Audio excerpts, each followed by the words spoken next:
Sahabat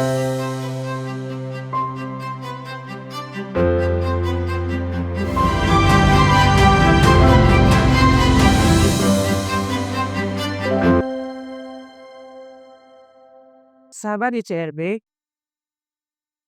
umumnya di lokasi bencana, pertemuan rapat dan koordinasi seharusnya lebih sering atau lebih intens diadakan sehingga komunikasi atau update dari setiap peristiwa yang ada di lokasi bencana dapat diterima oleh masyarakat lainnya.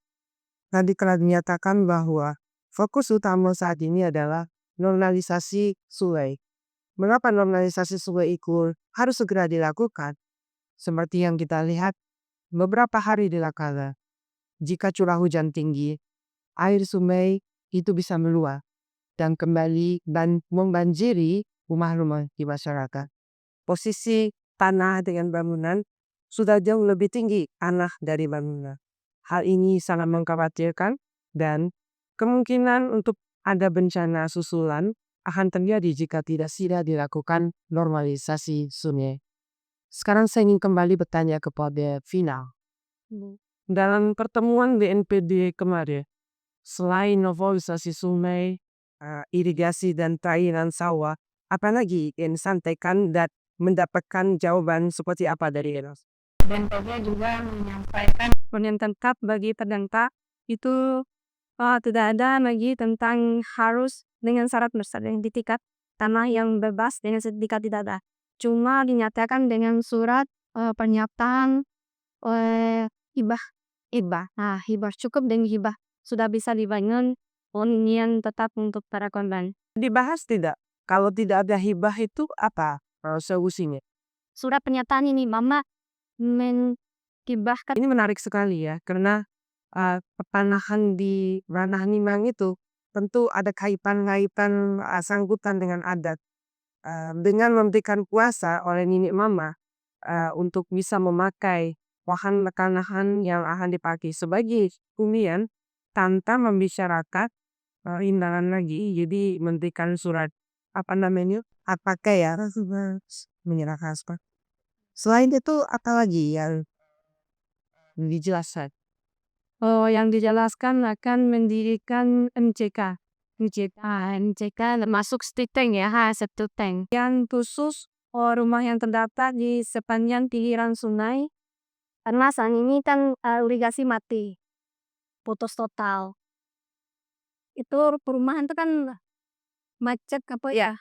Saluran-saluran di dapur atau di kamar mandi itu kan semuanya terputus ya, tersumbat ya, tidak bisa digunakan sehingga itu sangat berpengaruh kepada sanitasi dan urusan MCK. Jadi MCK yang dimaksud oleh BNPB ini apakah toilet portable? Ya, portable. Toilet portable. Jadi semacam WC umum ya? Iya. Oh, baik. Jadi bukan diberikan di rumah-rumah, Bukan. tapi terfokus di satu tempat itu menjadi dipakai penggunaan Iya. secara bersahabat.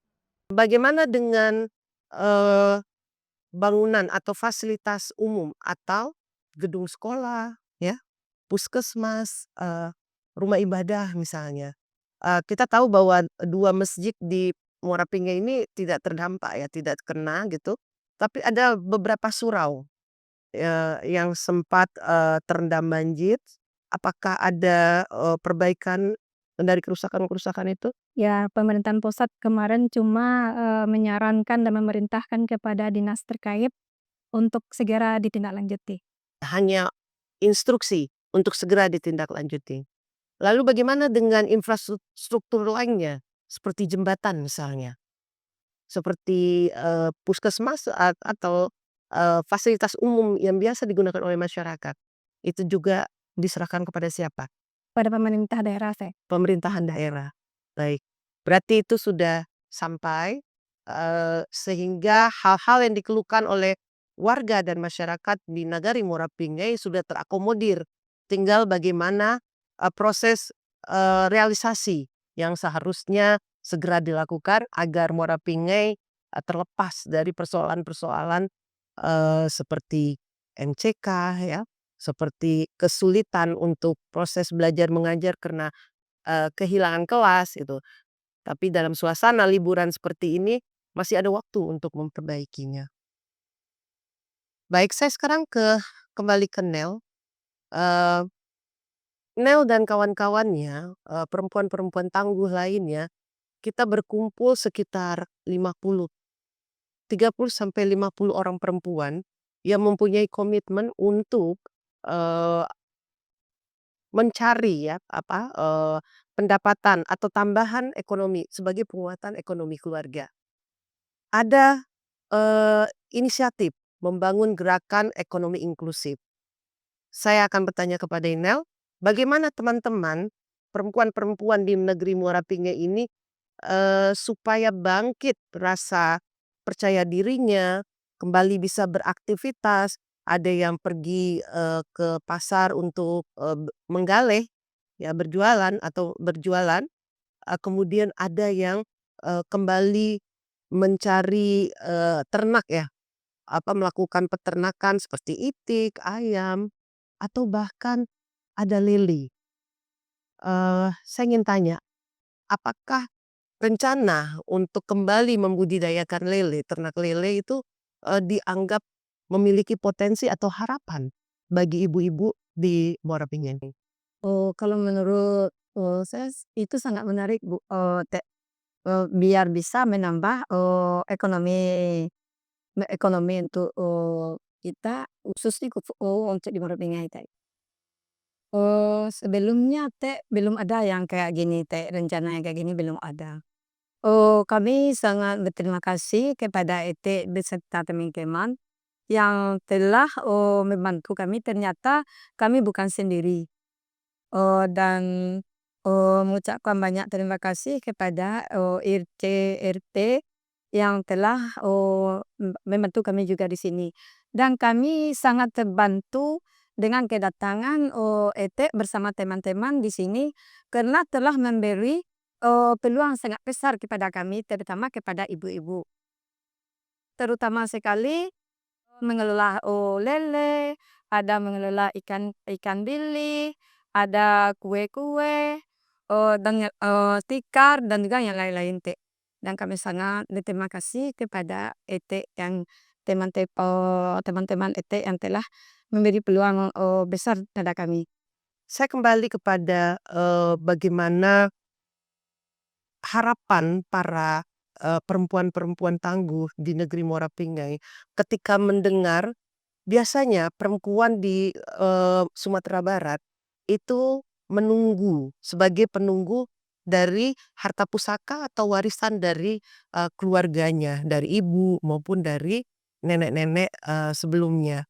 Saya ingin bertanya kepada Vira, sebagai bunduk kandung dan juga sebagai, eee, anak atau cucu perempuan yang masih menetap di Nagari, ketika suasana Dayodo itu datang, kemudian harus terpaksa pindah dari rumah pusaka itu, bagaimana perasaan Vira? Saat ini perasaan kami masih dilema. Dilema. Dilema. Di satu sisi karena terikat dengan laporan, pembangunan rumah itu harus 25 meter dari bibir sungai. Nah, sementara rumah kami saat ini di belakang dapur itu udah sungai. Buka dapur langsung sungai. Buka pintu dapur dari sungai ya. Kemudian kami diarahkan untuk pindah tempat ya. Dan harus meninggalkan hunian kami yang sebelumnya. Itu yang jadi dilema karena itu adalah warisan dari orang tua dan atau nenek kami sebelumnya gitu. Karena memang pastinya kita rasa mungkin satu dua yang mau bersedia untuk pindah. Tapi yang kira-kira hunian itu masih dianggap masih bisa ditempati, kita berharap masyarakat bisa berpikir lebih bijak, lebih melihat bagaimana meminimalisir dari semua bentuk ancaman-ancaman jika terkait dengan situasi dan kondisi keberadaan sungai yang saat ini sudah lebih tinggi dari tanah perumahan. mungkin agak berbeda dengan email. Email sendiri rumahnya itu, sudah di bawah dan di atasnya itu di kanan kirinya sudah, ada tanda-tanda baru ya, dan beberapa meter ke belakang itu sungai yang sudah ditata batu-batu, ditata secara alami batu-batu itu. Nah, gimana kesan email dengan kondisi tempat tinggal email yang sekarang seperti itu? Apakah mau pindah? Apakah tetap bertahan di situ walaupun pintu jendela rusak semuanya? Apakah ada keinginan untuk memperbaikinya? Ya, kalau lihat kondisi rumah sekarang teh sangat menyedihkan. Tapi kami terpaksa mau tak mau kami terpaksa tinggal di sini di di rumah bu teh karena kalau sempat rumah itu dipindahkan, kami cuma hanya punya tanah, cuma di situ teh tak ada tanah lain teh. Jadi kami walaupun dalam keadaan kondisi dalam keadaan atau menakutkan, ya kami terpaksa menunggu rumah itu juga teh. Sebaliknya, saya kembali ingin mengulik lagi ya kepada email tentang bagaimana perempuan tangguh itu berperan dalam meningkatkan ekonomi keluarga atau menambah pendapatan atau menambah penghasilan keluarga. Apakah email akan tetap menjual ikan bilik atau ada rencana email untuk Menambah bisnis atau dagangan email lainnya. Ya teh kalau kalau itu sekarang memang saya fokus ke ikan biru dulu teh. Rencana ini memang ingin juga menambah usaha lain, tapi terbatas dengan modal teh. Jadi yang kesini paling tepat saya cuman jalan ikan biru aja nih. kita dari awalnya sudah berdagang ikan bilis ya? Itu ikan bilis yang segar atau sudah dimasak setengah matang lah istilahnya ya? Karena ikan bilis itu perlu sahabat ICRB TV ketahui, ikan bilis itu bisa dimasak aneka ragam menu. Bisa digoreng, bisa diulai ya, bisa dipindang. Apakah ada niat rencana untuk meningkatkan kualitas ikan bilis itu lagi?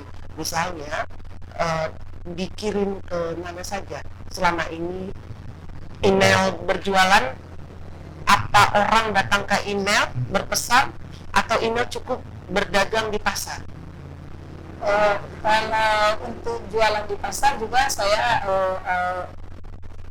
kalau untuk di pasar juga saya jualan teh, tapi juga ada orang lisan seperti bili goreng, rendang bili, bumbu bili, crispy bili, tapi itu teh dipesan jadi kita Dinartekan teh dikire, itu keluar dari Muara Pingai.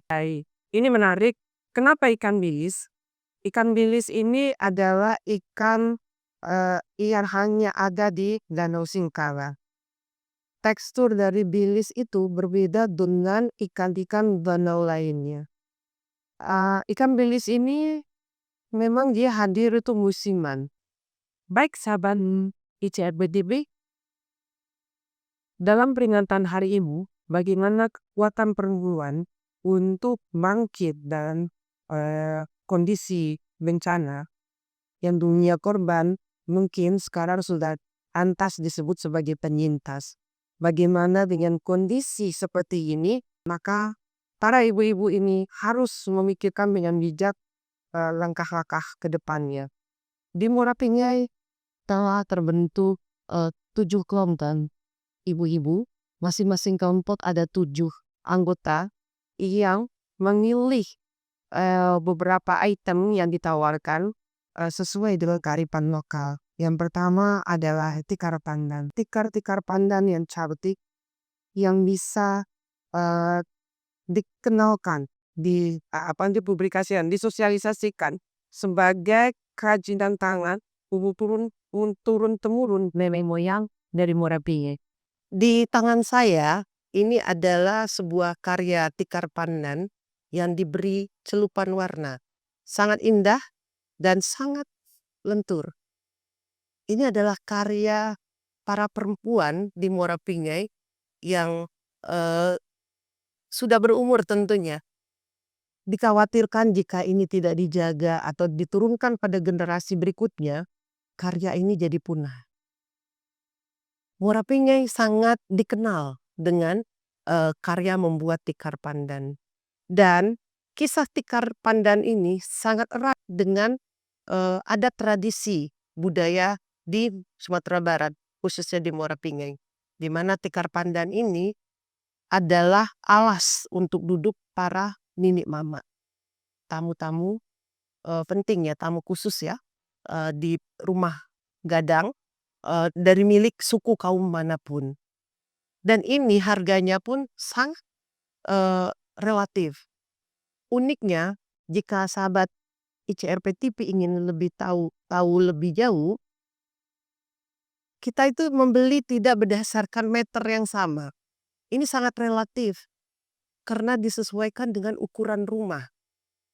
Cara menghitung bukan dengan meter, tetapi dengan telapak kaki yang disusun. Ini telapak kaki kiri, kemudian telapak kaki kanan dihitung secara bergantian. Dan kalau mau beli, hitungannya bukan 2 kali 3, 2 meter kali 3 meter, tidak. 12 kaki dikali jangkar tangan. Jadi ini lebar diperlihatkan seperti ini hitungannya. 1, 2, 3, 4 lebar tangan. Begitu uniknya dan sangat-sangat menjaga tradisi kearifan lokal di Muara Pingei. Jadi inilah yang kami anggap perlu perhatian khusus agar tikar pandan ini tidak mengalami kepunahan. Sahabat ICRP TV, tentunya pasca Gelodo ini para perempuan tetap harus memikirkan anak dan keluarganya untuk terus menjalani hidup normal kembali. Tentu ini memiliki tantangan, namun perempuan tidak pernah meninggalkan pekerjaan tetapnya. Perempuan meski mengalami rumah rusak, fasilitas yang tidak ada, mereka tetap menjadi dan berperan sebagai BNPB keluarga. Seminggu setelah bencana, perempuan-perempuan ini terlihat dengan situasi yang bingung tidak menentu, dalam kondisi yang tidak tahu harus berbuat apa. Tentu kita harus merangkul mereka agar mereka tetap produktif, agar mereka tetap berarti dalam menjalani kehidupan selanjutnya.